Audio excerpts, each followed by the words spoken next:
பரிசுத்த வேதாகமம் பழைய ஏற்பாடு சங்கீதம் 105 அதிகாரம். கர்த்தரை துதித்து அவருடைய நாமத்தை பிரஸ்தாபமாக்குங்கள், அவருடைய செய்கைகளை ஜனங்களுக்குள்ளே பிரசித்தப்படுத்துங்கள். அவரை பாடி அவரை கீர்த்தனம் பண்ணுங்கள், அவருடைய அதிசயங்களை எல்லாம் தியானித்து பேசுங்கள். அவருடைய பரிசுத்த நாமத்தை குறித்து மேன்மை பாராட்டுங்கள். கர்த்தரை தேடுகிறவர்களின் இருதயம் மகிழ்வதாக. கர்த்தரையும் அவர் வல்லமையையும் நாடுங்கள், அவர் சமூகத்தை நித்தமும் தேடுங்கள்.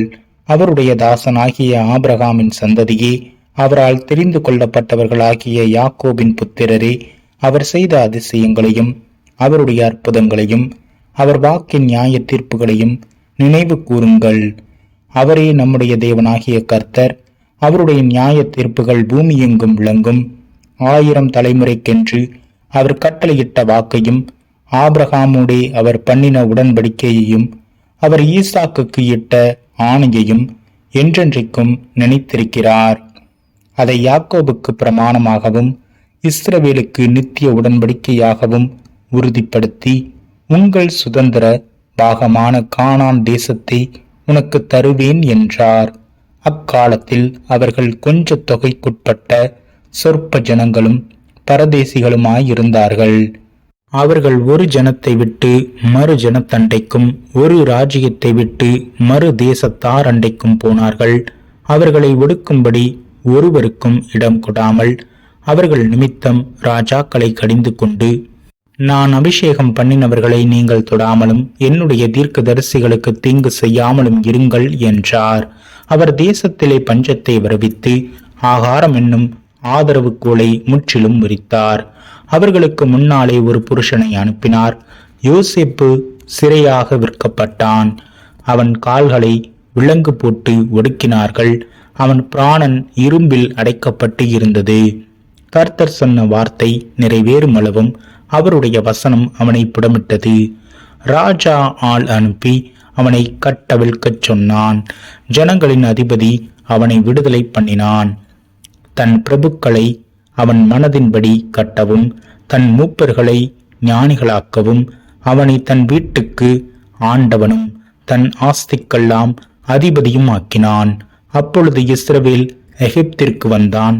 யாக்கோபு காமின் தேசத்திலே பரதேசியாயிருந்தான். அவர் தம்முடைய ஜனங்களை மிகவும் பழுக பண்ணி அவர்களுடைய சத்துருக்களை பார்க்கிலும் அவர்களை பலவான்களாக்கினார். தம்முடைய ஜனங்களை பகைக்கவும் தம்முடைய ஊழியக்காரரை வஞ்சனையாய் நடத்தவும் அவர்களுடைய இருதயத்தை மாற்றினார்.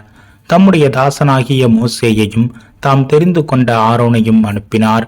இவர்கள் அவர்களுக்குள் அவருடைய அடையாளங்களையும் காமின் தேசத்திலே அற்புதங்களையும் செய்தார்கள்.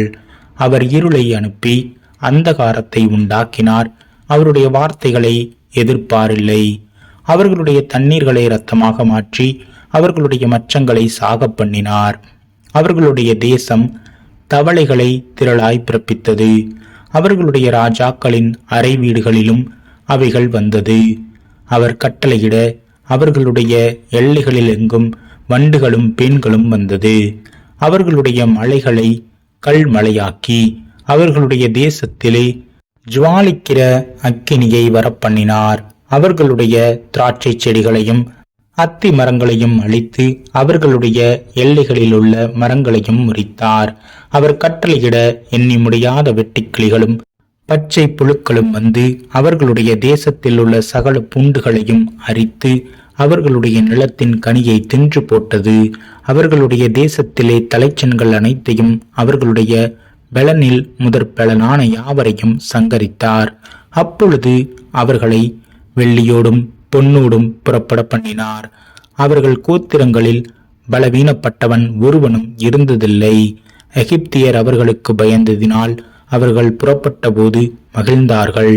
அவர் மேகத்தை மறைவுக்காக விரித்து இரவை வெளிச்சமாக்குவதற்காக அக்கினியையும் தந்தார். கேட்டார்கள். அவர் காடைகளை வரப்பண்ணினார். வான அப்பத்தினாலும் அவர்களை திருப்தியாக்கினார். கண்மலையை திறந்தார். தண்ணீர்கள் புறப்பட்டு வறண்ட வெளிகளில் ஆராய் ஓடிற்று. அவர் தம்முடைய பரிசுத்த வாக்குத்தத்தத்தையும் தம்முடைய தாசனாகிய ஆபிரகாமையும் நினைத்து தம்முடைய ஜனத்தை களிப்போடும் தாம் தெரிந்து கொண்டவர்களை கம்பீர சத்தத்தோடும் புறப்பட பண்ணி தமது கட்டளைகளை காத்து நடக்கும்படிக்கும் தமது நியாய பிரமாணங்களை கைக்கொள்ளும்படிக்கும் அவர்களுக்கு புற ஜாதிகளுடைய தேசங்களை கொடுத்தார். அந்நிய ஜனங்களுடைய பிரயாசத்தின் பலனை சுதந்தரித்துக் கொண்டார்கள். அல்லேலூயா.